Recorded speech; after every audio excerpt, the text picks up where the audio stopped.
The topic is Spellbound in Early Childhood Education, and we're talking to the author of Spellbound, Miss Mary Williams.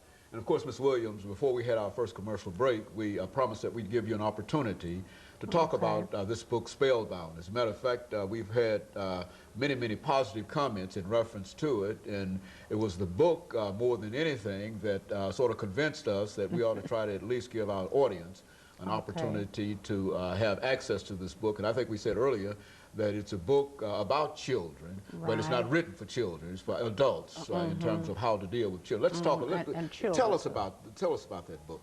Okay, Spellbound is a delightful collection of stories, and these stories are written on around second grade level, and it can go all the way up. But mostly I wrote these stories to appeal to children who we might refer to as reluctant readers.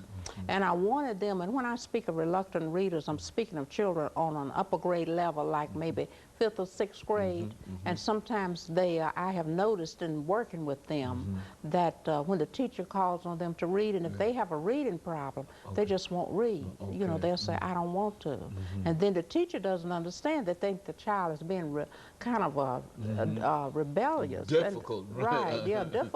And the child at that age and at any age does not want to be embarrassed in front of their peers. They don't want to hear them kind of shuffling and stuttering and trying to miss a word. And they don't want the teacher to tell them. And they definitely don't want the other children to tell them. So they want to be able to go all the way through. So when I wrote this book, it took me a while to write it because it's written in a way that all the basic sight words, of course, are employed. But when I reached the words with syllabication skills, I'd have maybe just a few words that are 4 syllables. The rest of them are maybe 3 syllables. Yet the words are interesting, vocabulary is interesting enough that would make the children, if it's something they don't understand, they could get the meaning of it from the other words in the sentence. Okay, I found out that children like dialogue.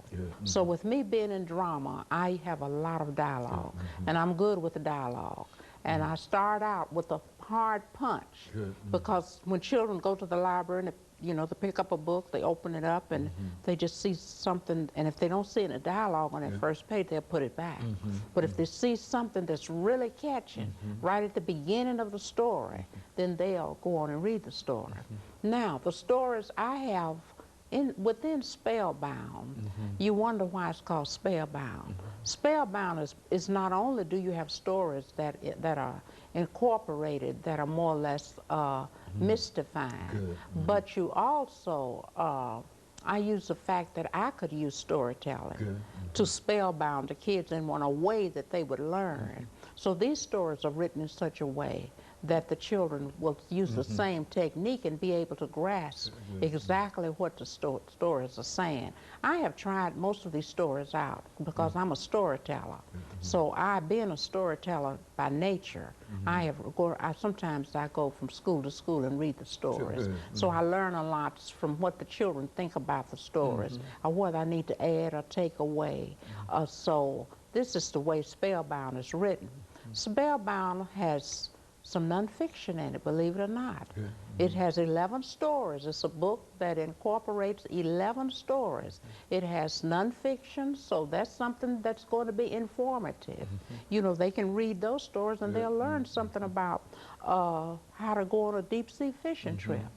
You know, how the killdeer bird stunt. They'll learn what this is about and what they should do and what they shouldn't do.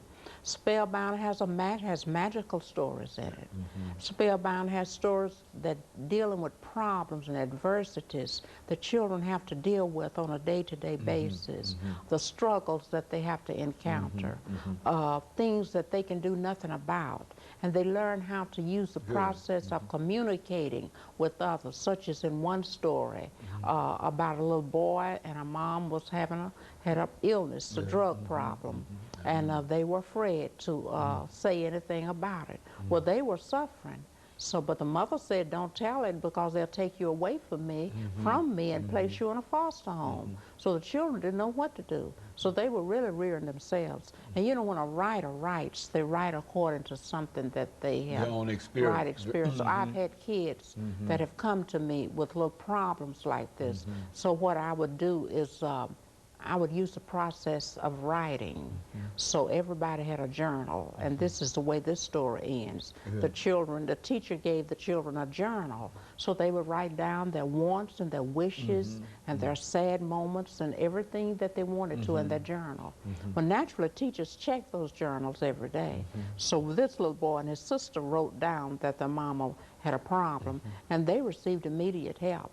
So that's the way the story ends, that the mother received help, the children received help, they live with the grandmother, and it has a happy ending. And there's great communication between all of them. Right, right. So they could use that, that was a way of communicating, and then the mother was happy. But sometimes when we're dealing with children, sometimes they don't know what to do.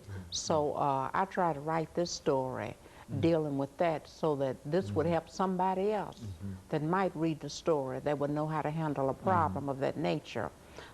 Spellbound is also contains stories that are short. You know, and then I'm thinking of the reluctant reader. Okay. Because a reluctant reader, you know, kids, when they reach about 1st or 2nd grade, and if they can read, you know, they say, I want a chapter book, Miss Williams. I'm getting me a chapter book. A chapter book, you know, is usually a book that has maybe 5 chapters. I mean, it's like, you know, we would say thick book.